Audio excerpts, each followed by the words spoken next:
এটাকে সে তার বিচক্ষণতা হিসেবে নিয়েছে। যেই ব্যক্তি পাপ মানে জেনাটাকে, নষ্টামিটাকে সে রোমান্স হিসেবে নিয়েছে, যে খেলতামশাটাকে এটাকে নিজের মানে আনন্দের একটা সাবাব হিসেবে নিয়েছে, এই ব্যক্তির এই বক্তব্যে কোনো কাজে আসবে না। এই বক্তব্য হবে তার জন্য যে নিজেকে ভুল দেখতে পাচ্ছে, যে নিজেকে অনেক অপরাধী মনে করে, যে চায় আমি শুধরাবো, এটা তার জন্য। কারণ আল্লাহ তাকে বলেছেন আনিবু ইলা রাব্বিকুম। কারণ যেই ব্যক্তি আল্লাহ অভিমুখী, আল্লাহ তাকে তো বলবে না তুমি আল্লাহ অভিমুখী হও, বরং তাকে বলা হবে তুমি আর একটু আগে বাড়ো। কারণ যেহেতু প্রত্যেক রমজানে ওই ফেরেশতারা যখন ডেকে বলে ইয়া বাগিয়াল খায়র আকবিল, যারা কল্যাণকামী তুমি আগে বাড়ো, তাহলে আল্লাহ তাকে আগে বাড়তে বলেছে। আর যারা ইয়া বাগিয়াশ শার বলছে আকসির, যারা অকল্যাণকামী খারাপ চিন্তা নিয়ে থাকো তুমি তোমার চিন্তাটাকে থামাও, কারণ রমজান শুরু হয়ে গেছে। তার মানে বোঝা যাচ্ছে যে যার মধ্যে অগ্রগামিতা আছে আল্লাহ তাকে আগে বাড়তে বলেছেন, আর যারা বিমুখ হয়ে আছে আল্লাহ তাদেরকে মুখ ফিরাতে বলেছেন, আল্লাহ তাকে মুখ ফিরাতে বলেছেন। তো আল্লাহ সুবহানাহু ওয়া তাআলার দিকে ধাবিত হওয়া এটা অত্যন্ত গুরুত্বপূর্ণ একটা ব্যাপার, যার দিকে আমাদেরকে আহ্বান করা হয়েছে।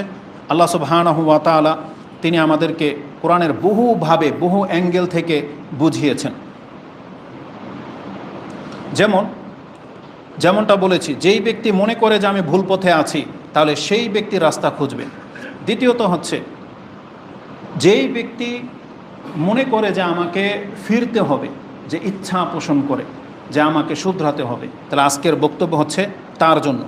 কিন্তু যেই ব্যক্তির ওই যে বললাম যার অনুশোচনাই নাই, সেই ব্যক্তি কখনো এটা খুঁজবে না যে আমাকে শুধরাইতে হবে। তা আসুন আমাদের মূল বক্তব্যের দিকে যাই। আমাদের এটা কি হয়েছে দেখ, এখন তার উপায় লাগবে। প্রথমত আমরা দেখব যে আল্লাহ থেকে বিমুখ হওয়া মানে কি, এবং আমরা যারা এখানে আছি তারা কে অন্তর্ভুক্ত কিনা, নাকি আমরা সবাই আল্লাহ অভিমুখী। এটা আগে প্রথম আমাদেরকে বিচার করতে হবে।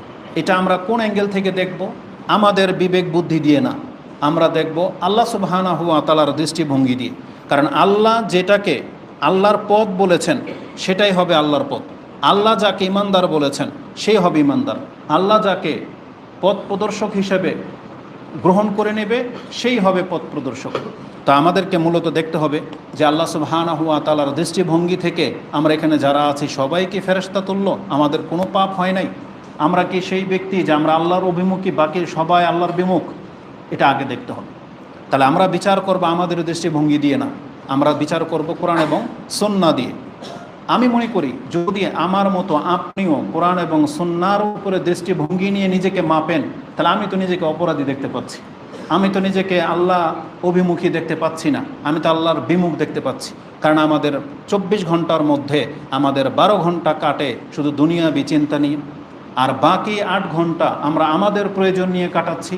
তার মানে আমাদের প্রায় 20 থেকে 22 ঘন্টা আমরা শুধু নিজেদেরকে নিয়ে ব্যস্ত থাকি।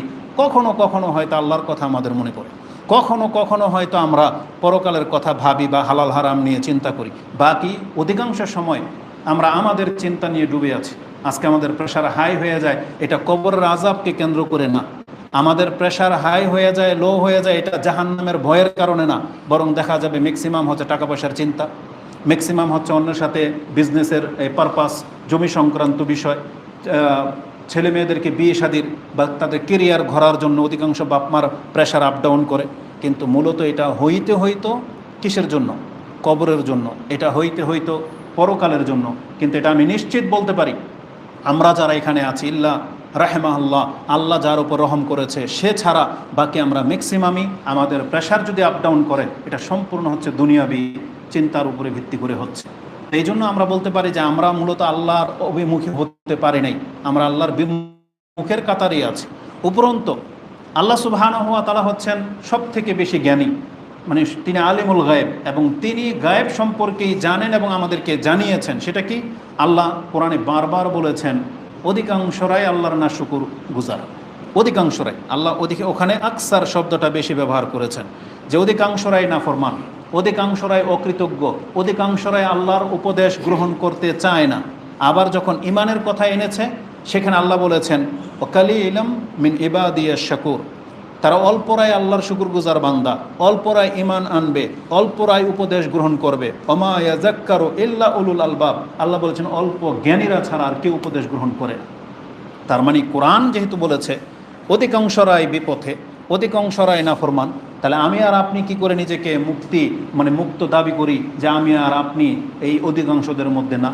বরং কোরআনে তো আল্লাহ সুবহানাহু ওয়া তাআলা অনেক কঠিন কথা বলেছে, যেখানে আল্লাহ সুবহানাহু ওয়া তাআলা বলেছেন ওমা ইউমিনু আকসারুহুম বিল্লাহি ইল্লা ওয়া হুম মুশরিকুন, অধিকাংশরা আল্লাহর প্রতি ঈমান আনার দাবি করবে বটে, কিন্তু এই ঈমানদার দাবি করাদের মধ্যে অধিকাংশরাই হচ্ছে মুশরিক। কিন্তু আমি আর আপনি নাকে তেল দিয়ে আছি যে আমি আর আপনি তাদের অন্তর্ভুক্ত হয়তো না। তাহলে আমরা প্রথমে কোরআন এবং সুন্নাহর অনুসারী যারা আছি তারা প্রথম হয়তো নিজেকে এটা মুক্ত করতে পারি যে হ্যাঁ আমরা ওই অধিকাংশ মুশরিকদের মধ্যে না। ঠিক আছে, আমরা তাহলে মুশরিক থেকে আলাদা, কিন্তু অধিকাংশ পাপীদের মধ্যে আমরা আছি কিনা, অধিকাংশ জালেমদের মধ্যে আমরা আছি কিনা, অধিকাংশ চিটার বাটপারদের মধ্যে আমরা আছি কিনা, অধিকাংশ আল্লাহর বন্দিগি করি না বা ফরজ ইবাদত ছেড়ে দিয়েছি, আমাদের মধ্যে অধিকাংশরা কি এই কাতারে আছি কিনা, এটা আপনি দেখবেন। বরং আল্লাহ সুবহানাহু ওয়া তাআলা তো স্পষ্ট ভাষায় বলে দিয়েছেন বরং পুরো পৃথিবীর মানুষ ক্ষতিগ্রস্ত। আল্লাহ বলেছেন, কসম করে বলেছেন, ওয়াল আসর ইন্নাল ইনসানা লাফি খুসর, পৃথিবীর সমস্ত মানুষই ক্ষতিগ্রস্ত। এবং হাদিসে কুদসি ইমাম মুসলিম তিনি তার কিতাবুল বিররির মধ্যে এনেছেন, যেটা আপনি 6466-তে পেয়ে যাবেন। আবু যার রাদিয়াল্লাহু তাআলা আনহু থেকে হাদিস বর্ণনা করা হয়েছে যে আল্লাহ বলতেছেন, ইয়া ইবাদি কুল্লুকুম দাল্লুন ইল্লা মান হাদাইতাহু, তোমরা সবাই গুমরাহ একমাত্র আমি আল্লাহ যাকে হেদায়েত করেছি। তাহলে দ্বিতীয় পার্ট হবে আজকে আমাদের বক্তব্যের আসল উপায়, কিন্তু আমাদের প্রথম টুকরাটা হচ্ছে আমাদের হুকুম, যে আল্লাহ আমাদেরকে বলেছেন তোমরা সবাই কিন্তু গুমরাহ, তবে আমি আল্লাহ যাকে হেদায়েত করব সে ছাড়া। এখন আল্লাহ যাকে হেদায়েত করেছেন আমি আর আপনি কি তাদের মধ্যে কিনা, নাকি গুমরাহদের মধ্যে? তার মানে প্রথম আমাদেরকে দেখতে হবে যে আল্লাহর দৃষ্টিতে আমরা সবাই জালেম, আল্লাহর দৃষ্টিতে আমরা সবাই পাপী। তাহলে আমাদেরকে কি করতে হবে?